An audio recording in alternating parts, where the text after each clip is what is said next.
Bonjour tout le monde, mon nom est Claudia Dravigny, coordonnatrice marketing chez Dialogue Insight. Donc, je laisse encore, OK, le monde semble tout arriver. Alors, bienvenue à notre live démo sur les nouveautés 2017. On est très, très excités de vous présenter nos belles nouveautés encore cette fois. Donc, aujourd'hui, nos présentateurs Alexandre Thoin, directeur expérience client, et Sébastien Pelletier, directeur produit. Je vous fais rapidement quelques petits rappels pour nos habitués, vous le savez. Pour les autres, donc, on enregistre la présentation et va vous être envoyée par courriel après, donc cet après-midi ou demain. Et si vous avez des questions pendant la présentation, on vous invite à les poser dans votre petite boîte de questions de GoToWebinar et puis on va les prendre à la fin de la présentation. Donc aujourd'hui, on a un bon programme chargé. Je vais laisser tout de suite nos présentateurs débuter. Bonne présentation. Bien, bonjour à tous. Effectivement, c'est un moment très excitant pour nous, la présentation de nos nouvelles fonctionnalités. Ça fait plusieurs mois qu'on travaille sur le sujet. Pour ceux qui le savent, effectivement, il y a une question de répétition d'information. On le dit à peu près à chaque fois qu'on fait ce genre de présentation. Mais l'ensemble de nos demandes, l'ensemble de nos nouveautés, en fait, viennent des demandes que vous avez. Pour nous, c'est très important d'avoir ce feedback-là de votre part. C'est comme ça qu'on détermine les nouveautés qu'on va ajouter selon les besoins qu'on a. Donc, pour ceux que ça intéresse, qui ont des idées, qui ont des suggestions, n'hésitez pas à nous les envoyer. Il y a même un menu spécifique pour cela dans les ressources là, qui sont accessibles directement dans la plateforme. N'hésitez pas à suggérer vos idées-là ou tout simplement en parlant avec vos contacts usuels, que ce soit au support, à la gestion de projet ou à la direction de compte. Donc, n'hésitez pas, on aimerait avoir de vos feedbacks. Alors, pour la présentation des produits, des nouveautés, je vais laisser Sébastien, en fait, le maître d'œuvre de la mise en place de ces fonctionnalités-là pour vous montrer un peu qu'est-ce qui a été mis en place. Et puis, comme Claudia le mentionnait, on va avoir une période de questions à la fin. Donc, Sébastien? Bonjour à tous. On va commencer aujourd'hui le live démo par le nouvel éditeur de messages que vous utilisez sûrement tous car c'est la base d'utilisation de la plateforme. Donc, je vais vous montrer les principaux changements qui ont été faits à l'intérieur sans rentrer dans les détails. Ici, j'ai un exemple de message en mode drag and drop, mais ça va être le même principe principalement pour le mode HTML. Donc, ce qu'on a changé, en gros, c'est un éditeur plein écran. On se concentre sur notre contenu, notre courriel, et tous les éléments que vous aviez déjà avant, que ce soit les outils à la gauche ou les options, comme changer le type de communication, les options de publication du message, sont toujours accessibles. Il n'y a aucune option qui a été retirée. Ils ont été simplement mis à un autre endroit. Comme par exemple, ici dans la barre de gauche, on a seulement les choses utiles pour le contenu. Tout le reste a été déplacé dans l'icône en haut à droite des options supplémentaires. Donc, tout va se retrouver là pour votre configuration. Si on veut éditer l'objet et l'expéditeur, on clique tout simplement sur la ligne ici pour l'éditer. Vous avez toujours accès à vos options de personnalisation à la droite de chacun des champs. Et à la gauche, vous avez vos options d'édition. Ici, on est dans un modèle Dialogue Insight. Donc, vous allez, si vous les utilisez, vous avez tous les mêmes blocs ici à la gauche. L'avantage maintenant que l'on a lorsqu'on édite un contenu, par exemple un texte, c'est l'édition en temps réel. C'est-à-dire, je viens éditer mon bloc ici. La fenêtre de gauche se rafraîchit avec mon éditeur HTML ici. Et tout de suite, lorsque je fais un changement, je vais voir le résultat à la droite. Donc, je n'ai pas besoin de ouvrir la pop-up comme on avait anciennement, faire mes changements et sauvegarder. On a l'édition en temps réel ici. Tout ce qu'on édite, on va le voir en temps réel ici. Donc, par exemple, si je change la couleur du texte, on voit tout de suite que c'est rendu rouge. Et quand le résultat est satisfaisant, on fait sauvegarder et on passe à un autre bloc. Ici. Pour ceux qui utilisent les messages en mode HTML, donc qui font leur code HTML, ça n'a pas vraiment changé à part les options qui ont été déplacées dans les options supplémentaires. Donc, c'est le même principe ici. Une dernière chose qu'on a changé, c'est à l'onglet des tests. Donc, pour maximiser l'espace d'affichage, on a mis l'envoi de test à la gauche ici, dans le menu de gauche, avant qu'il était en haut. Donc, il y a exactement les mêmes options ici. Et on a rajouté l'aperçu mobile, évidemment, parce que maintenant, on a de plus en plus d'ouverture mobile. Pour ceux qui se demandent, c'est une information qui se retrouve d'ailleurs dans les statistiques, à savoir le pourcentage d'ouverture mobile que vous avez dans votre compte.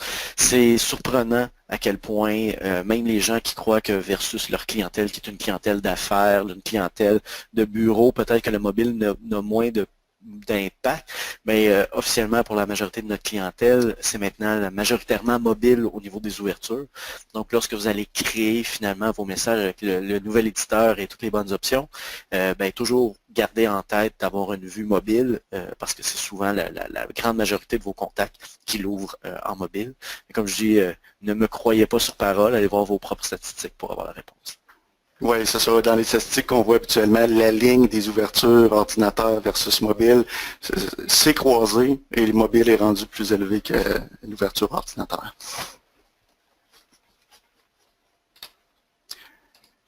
Donc, c'est principalement ça. Le reste des options, l'envoi n'a pas changé. C'est exactement les mêmes options que vous aviez et puis vous l'utilisez comme à l'habitude.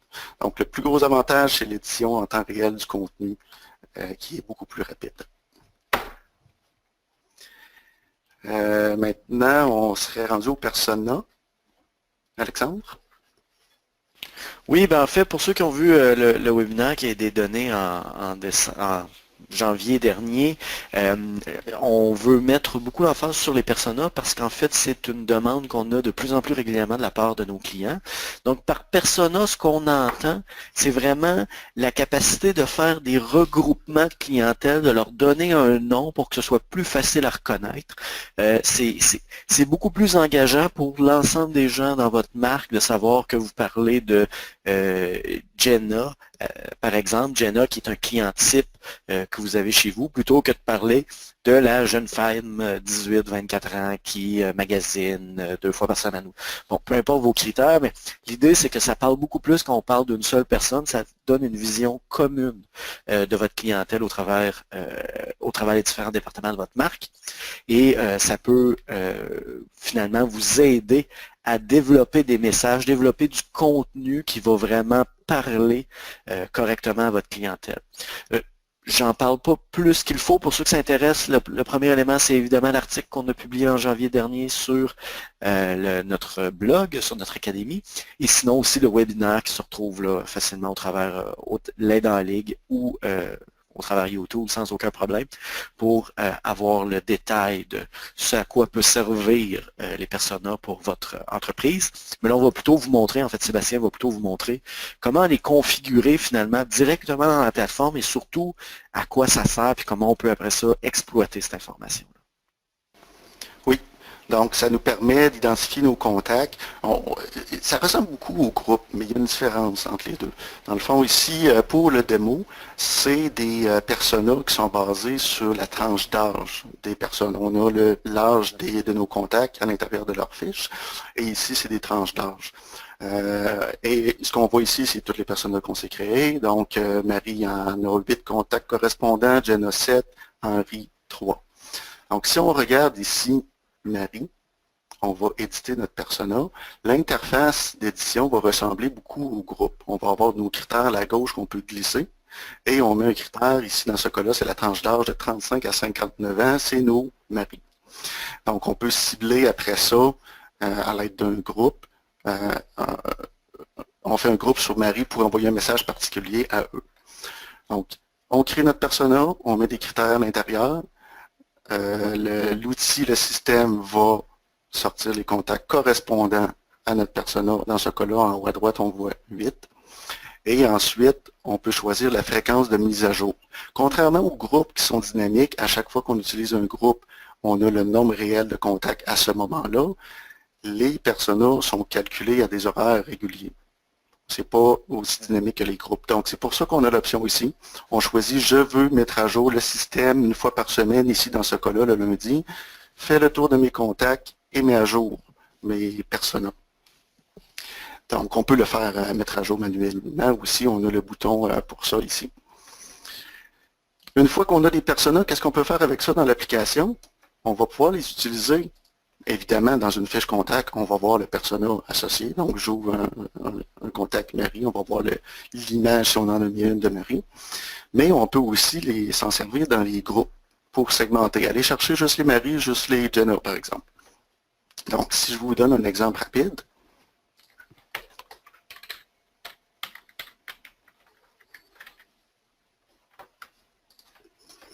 vous allez avoir l'option à la gauche Persona. On glisse notre critère comme à l'habitude et on voit les mêmes images qu'on avait. Donc, moi, je veux le groupe qui va cibler les Henri. Comme ceci. Et j'ai mon nombre de contacts 3. Tout simplement. Donc, je peux cibler plus qu'un persona au besoin dans un groupe. Donc, un groupe pour envoyer un message particulier, une segmentation. Au niveau des critères de détermination des personas, ça prend vraiment une bonne grosse analyse, là, pas tant technique, mais une analyse marketing un peu de votre clientèle, de ce qui est nécessaire pour mettre en place ce genre d'éléments-là. Quels sont les critères que vous allez mettre, mais une fois qu'ils vont être déterminés, que ce soit des critères de profil, des critères de comportemental, de nombre de transactions, peu importe le type de critères que vous allez vouloir, vont pouvoir être considérés après ça pour la création de ces personas-là. Puis ainsi, vous permettre après ça d'utiliser ces personas à bon escient. Oui. Donc ça c'est pour les groupes. On peut aussi les utiliser pour personnaliser nos messages au même titre qu'on met de la personnalisation au niveau de nos données. J'ai un exemple justement ici, un courriel démo sur les personas. Je vais aller vous montrer. Ici, ce qu'on a, c'est 3 blocs qu'on a ici. Et chacune a une condition dessus. Ici, on affiche le bloc pour Jenna. Ici, le bloc va seulement être affiché pour Marie. Et les autres, c'est ici Henri. Donc, sur vos blocs, quand vous avez l'éditeur drag and drop, vous venez éditer votre bloc et en haut, vous pouvez venir mettre votre condition sur les personas comme on voyait dans les groupes précédemment. Donc, c'est un critère ici pour afficher ou non un bloc. Donc, vous voyez, le même message envoyé à tout le monde, par exemple. Donc, il y a des blocs qui vont s'afficher selon le bon persona.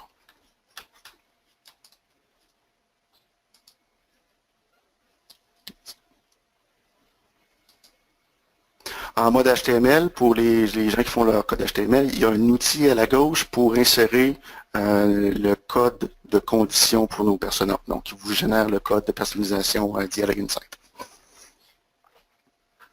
Et dernière chose, pour les personas, on a mis à jour la section des statistiques de contact, justement, qu'on va voir tout à l'heure en dernier.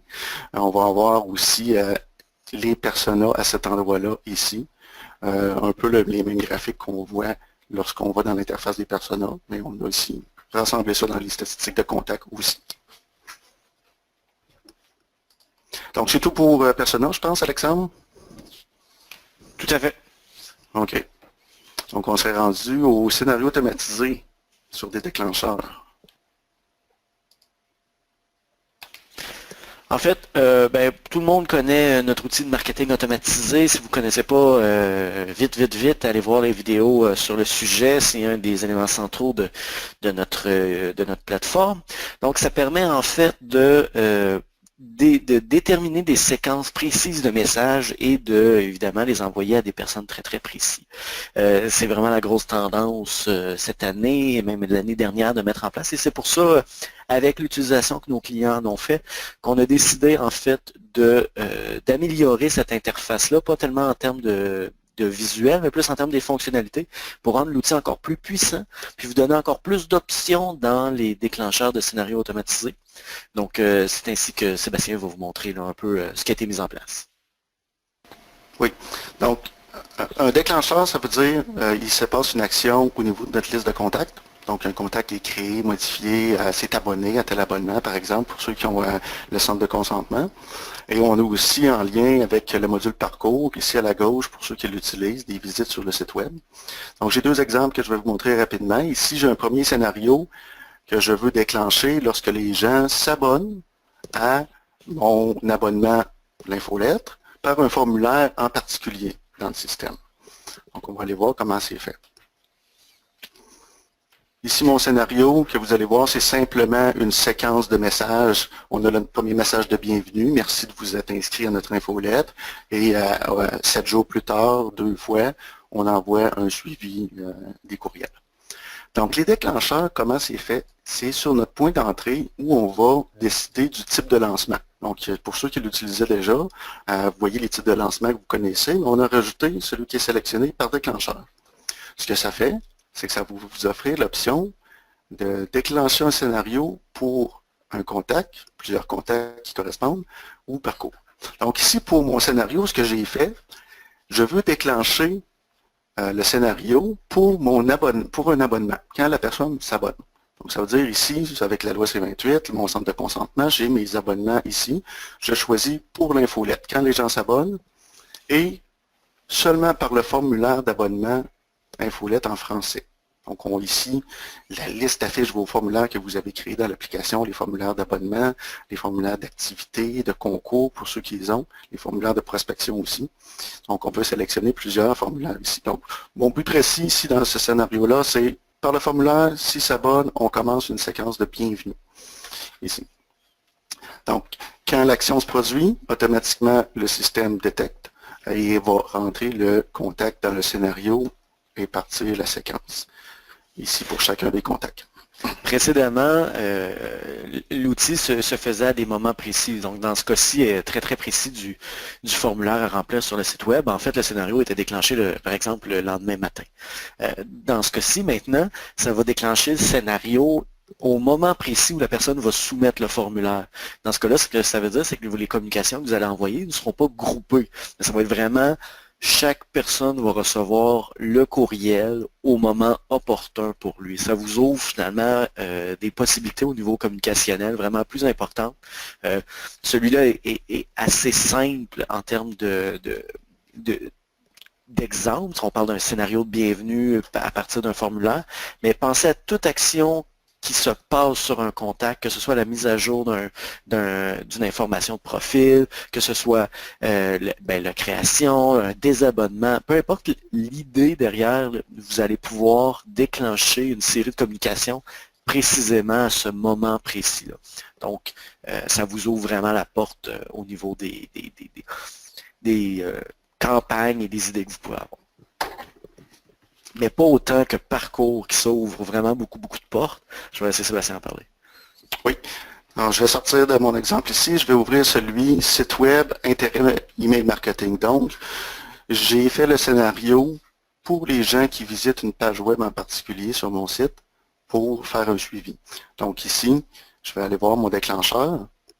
Ce que j'ai dit, c'est sur mon site Dialogue Insight où j'ai installé Parcours. Je veux pour ceux qui ont visité ma page de produits email marketing, qui semblent intéressés, je dis ma règle, un jour après la première visite de cette page-là, je vais lui envoyer un courriel de suivi, par exemple, quelque chose qui parle du email marketing. Évidemment, ça, c'est avec Parcours, c'est un contact qu'on doit connaître déjà, qu'on doit avoir dans notre liste, parce que Parcours recueille des données anonymes sur des contacts que l'on ne connaît pas. Mais c'est seulement pour ceux qu'on connaît dans notre projet en cours, toujours, qu'on utilise. On va avoir la donnée dans sa fiche contact et on va pouvoir lui faire des envois automatisés comme l'exemple qu'on a ici. Donc, on a différentes règles. Après 30 secondes, 30 minutes sur le site, on commence un scénario automatisé. Ici, dans ce cas-là, c'est une journée après la visite. Pour ceux qui ont visité une page, on peut en mettre plus qu'une page ici. On a à saisir ici le lien. Ça va déclencher le scénario. Et ici, mon scénario simplement fait un envoi de courriel qui va parler du marketing automatisé pour mon client. Et puis, on peut mettre des règles supplémentaires de filtrage avec ça. Donc, s'il est déjà client, par exemple, pour le marketing automatisé, ben, on ne le mettra pas dans les envois, etc. Donc, ici, c'est un exemple simple qu'on voit ici. 3 courriels aux 3 jours.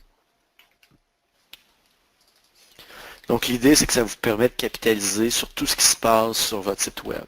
Donc, à partir de là, encore une fois, ça ouvre beaucoup les possibilités là, au niveau communicationnel avec vos clients.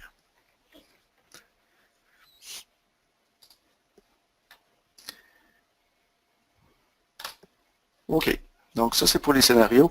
Juste pour terminer, aussi, une petite nouveauté de plus qu'on a dans les scénarios automatisés.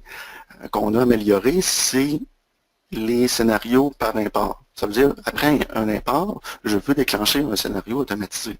Avant, l'option était là, mais il s'appliquait systématiquement à tous les imports qu'on faisait. Maintenant, l'option de plus qu'on a, c'est sur demande. Ça veut dire, je fais un import manuel, une fois l'import est terminé, je choisis de déclencher un scénario qui est configuré de cette façon-là. Donc, c'est sur demande. Et on peut aussi, pour ceux qui utilisent les imports automatisés, choisir de déclencher ou non un scénario avec un lancement après import sur demande.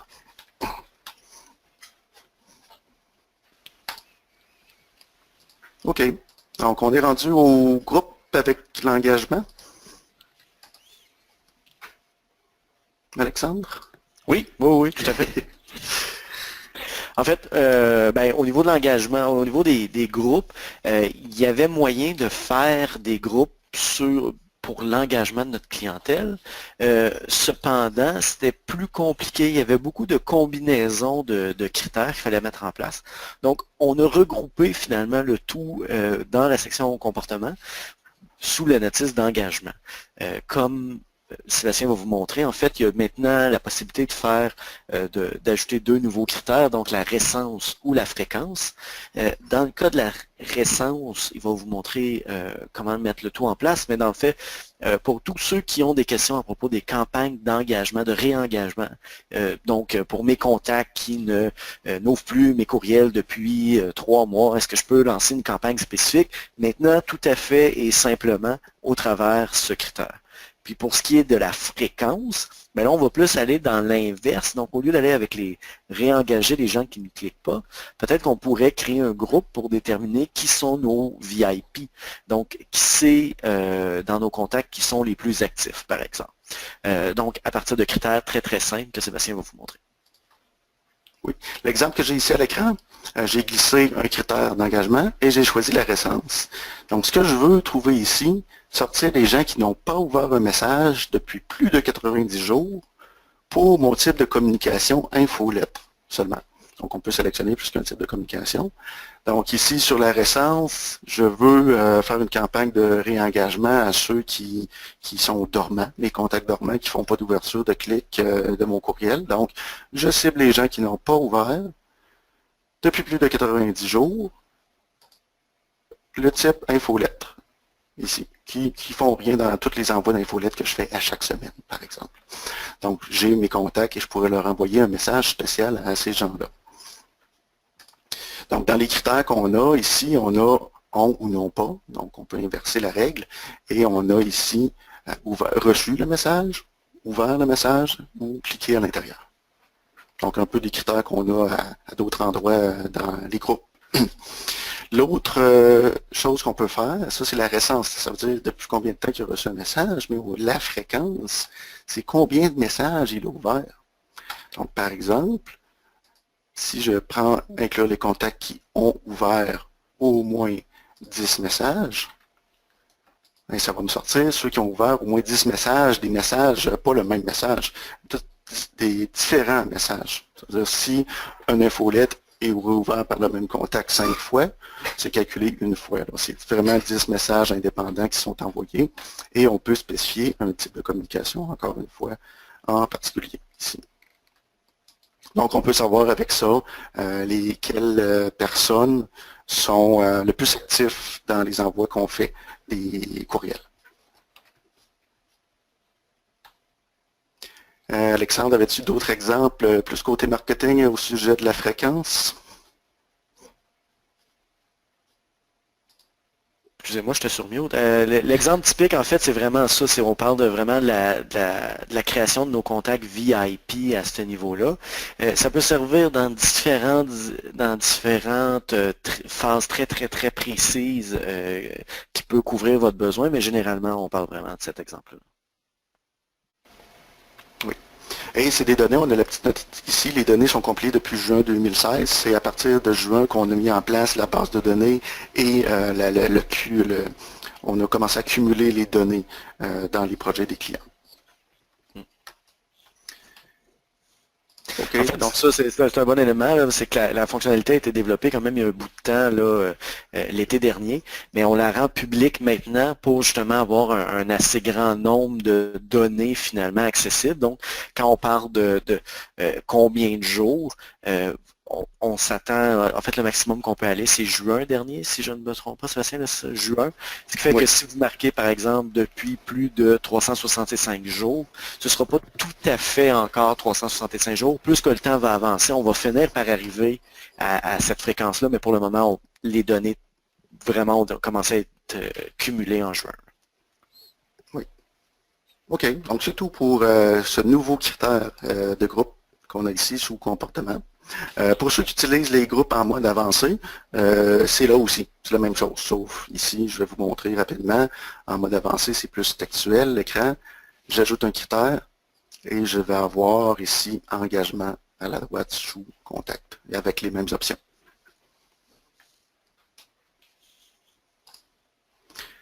Donc, on est rendu aux imports et exports automatisés qui sont maintenant ouverts aux clients.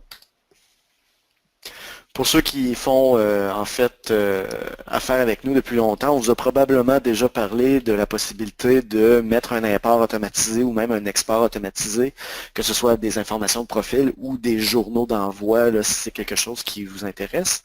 Cette fonctionnalité-là, auparavant, était vraiment gérée par nos équipes à 100%. On a décidé de l'ouvrir finalement à l'extérieur pour que vous puissiez vous-même finalement pouvoir configurer ces éléments-là ou même pouvoir les modifier, améliorer dépendamment de ce que. C'est une demande qu'on nous donnait vraiment régulièrement. On a décidé de l'ouvrir face à la demande grandissante pour la chose. On va vous expliquer. En fait, il y a une étape première qui doit être faite et c'est la configuration des serveurs. Et une fois que la configuration serveur est faite, on parle des serveurs SFTP, l'ensemble des imports, exports et exports de journaux est facilement configurable. Sébastien va vous montrer rapidement comment ça procède. Oui. Donc, principalement pour synchroniser notre base de données avec Dialog Insight par import automatisé. Il y a d'autres façons, mais ça, c'est une façon ici, import et export. Donc, on importe les données de chez vous, on exporte les données vers chez vous et vous pouvez mettre à jour dans les deux sens. Donc, ce qu'on a besoin, en fait, c'est un serveur SFTP. Donc, le serveur, pour se connecter, pour aller chercher les fichiers, doit être configuré. Il peut être configuré chez Dialog Insight. On vous fournit l'accès pour le configurer ici. Ou vous en avez un chez vous et vous le configurez ici. Donc, on rentre l'adresse de connexion, le nom d'utilisateur et le mot de passe. Et une fois qu'on a le serveur, on peut l'utiliser dans nos imports, c'est-à-dire je me connecte sur ce serveur-là et je prends le fichier à tel endroit dans mon serveur de fichiers. Donc, l'import automatisé, on ne fera pas le tour de toutes les options, je vais vous présenter le principal. Donc, un import automatisé, vous pouvez en faire plus qu'un dans un projet ou dans des tables relationnelles pour ceux qui utilisent les tables relationnelles.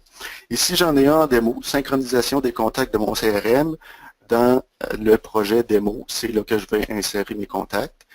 Je vais double-cliquer sur la ligne pour aller voir les configurations. Comme un import normal, on va choisir un type d'import. Normal, ajout seulement, mise à jour seulement, remplacement. On va devoir spécifier justement notre serveur pour se connecter où le fichier a été déposé. On spécifie le chemin du fichier et son nom. Donc, c'est le fichier crmcontact.csv dans le dossier fichier DI que je veux importer, aller chercher.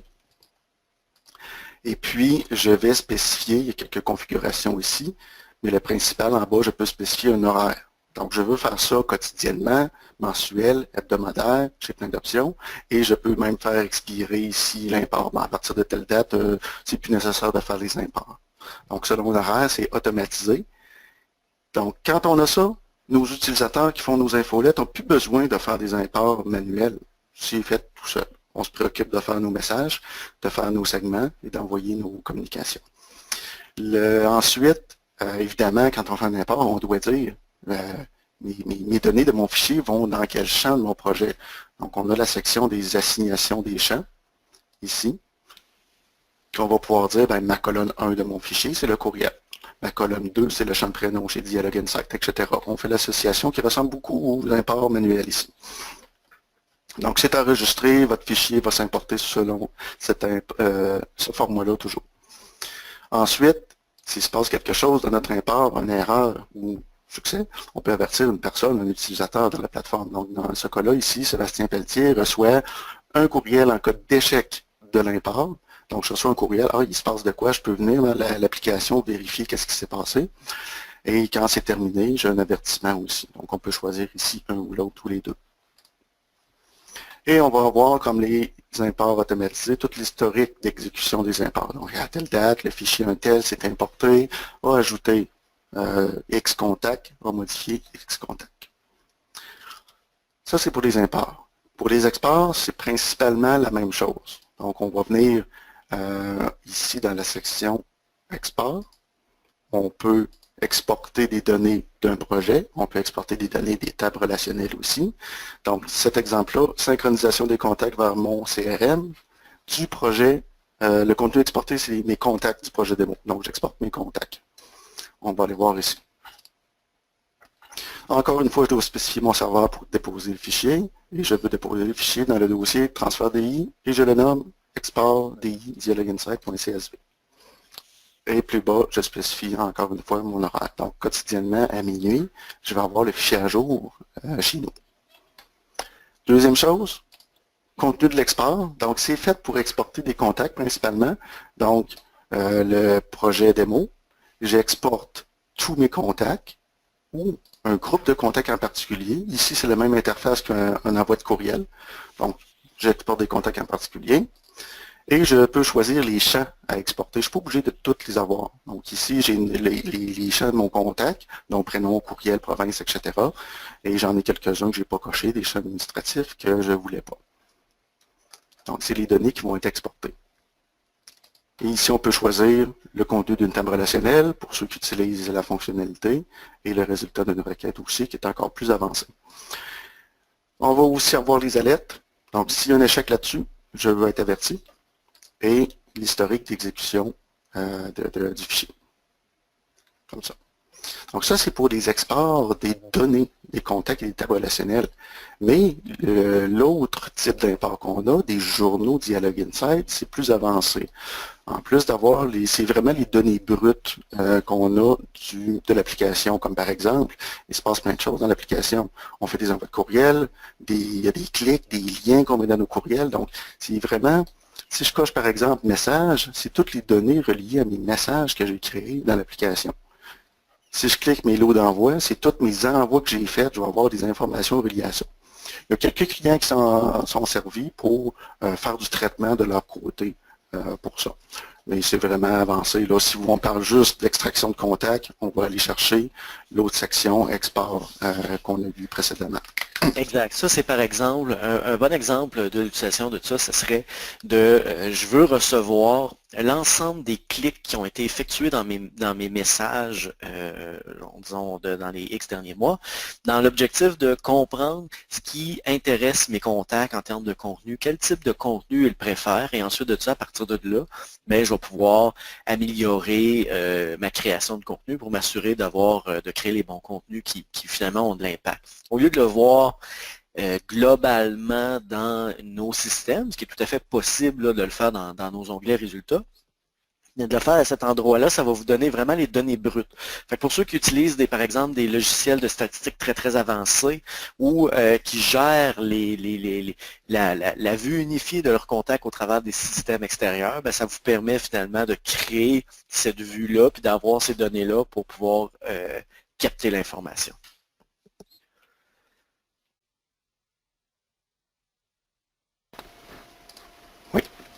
Et juste pour finir, à propos de ça, sous contact import, le raccourci qu'on avait caché juste pour nous, anciennement, on l'ouvre au client, donc vous y avez accès par ici aussi. Donc c'est la même chose qu'aller sous configuration, import-export, c'est un petit raccourci.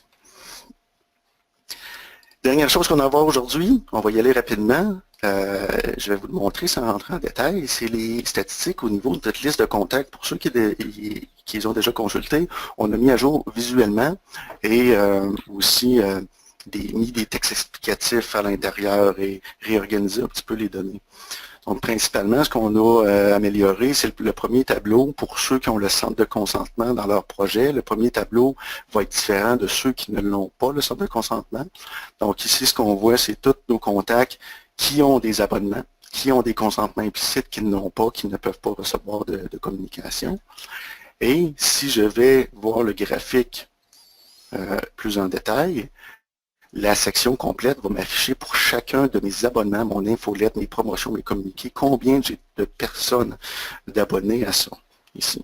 Avant, c'était plus dur d'obtenir la valeur. On devait se créer un groupe pour le savoir.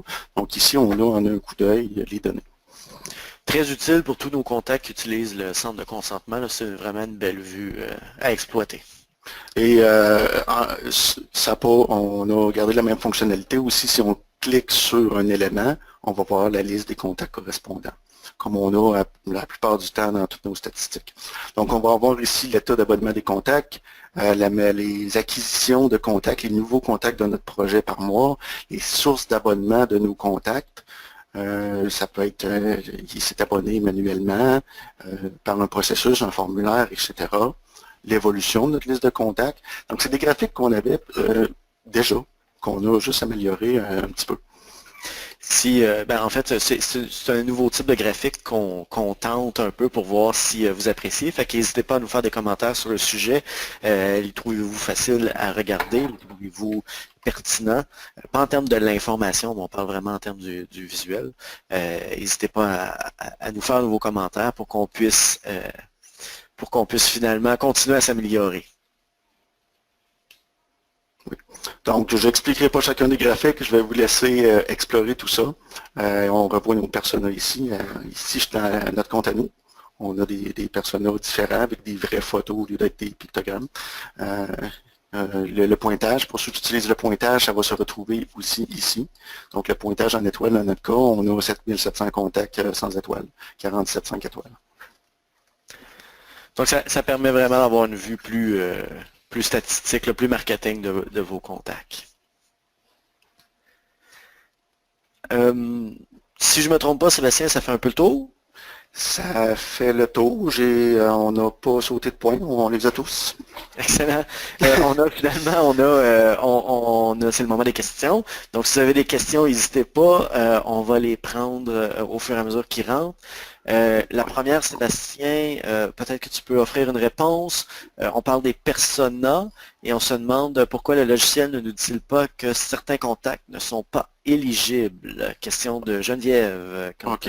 Ça devait être, je vais retourner dans les personas ici, dans l'exemple. Si on est dans la section des personas en tant que tel, on n'a pas cette valeur-là. Ça doit être dans les groupes qu'on parle. Dans les groupes ici, si je retourne dans mon exemple, et puis j'ouvre mon persona, on doit parler ici des contacts non éligibles ici. Donc c'est le même comportement des groupes comme ça a toujours existé. Les gens vont correspondre à notre persona, mais ils peuvent ne pas être éligibles. Par exemple, ce sont des abonnés. Ce sont des abonnés, ils sont inactifs, leur courriel n'est pas valide, par exemple, a été mis en quarantaine, ou la personne a fait une plainte spam. Donc, c'est tous des cas que le contact devient invalide, non éligible pour recevoir des communications. Donc, ce qu'on a ici comme chiffre, c'est les gens qui correspondent à notre persona et ceux qui peuvent recevoir des communications et ceux qui ne peuvent pas, les non éligibles. Voilà, j'espère que ça répond aux questions. Deuxième question, comment pouvons-nous supprimer les contacts marqués en rouge s'ils ne sont pas admissibles à recevoir nos communications? C'est pas tout à fait dans les nouvelles fonctionnalités, mais à ce niveau-là, c'est au travers des groupes pour effacer des contacts. Cependant, on ne vous le suggère pas pour une question légale. C'est pas parce qu'ils ne peuvent pas recevoir des communications aujourd'hui qu'ils n'ont pas déjà eu le droit de recevoir vos communications. Il faut s'assurer de garder l'information en cas de litige ou en cas de problème. Il faut pouvoir garder l'historique. Si vous effacez ces contacts-là, évidemment, vous n'aurez plus aucune preuve, information sur ces contacts-là. Donc, on ne le suggère pas, mais si malgré tout, vous désirez le faire, c'est au travers de l'interface de groupe. Oui, c'est ça. Rapidement, on l'a ici à l'écran. Donc, on peut se faire un groupe qui va cibler les gens que l'on désire supprimer. On va pouvoir venir ici dans la section effacement de contact, sélectionner le groupe et suivre les instructions pour supprimer. Ensuite, dernière question, monsieur David, je ne sais pas si je vais le dire correctement, là, David Escu de l'ODQ, en fait, qui se demande pour les imports automatisés si c'est possible d'aller directement, connecter des BD directement sans passer par SFTP. La réponse est oui, mais pas au travers les imports-exports, mais plutôt au travers les services web.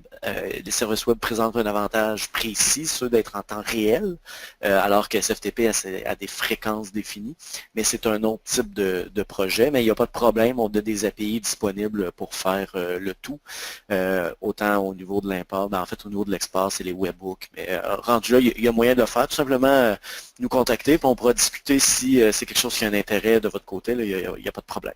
Oui, c'est ça. Donc, import-export, c'est vraiment des fichiers que l'on s'échange. C'est ça, exactement. En fait, c'est un peu tout le temps qu'on avait. Oui, un donc, petit peu à court de temps.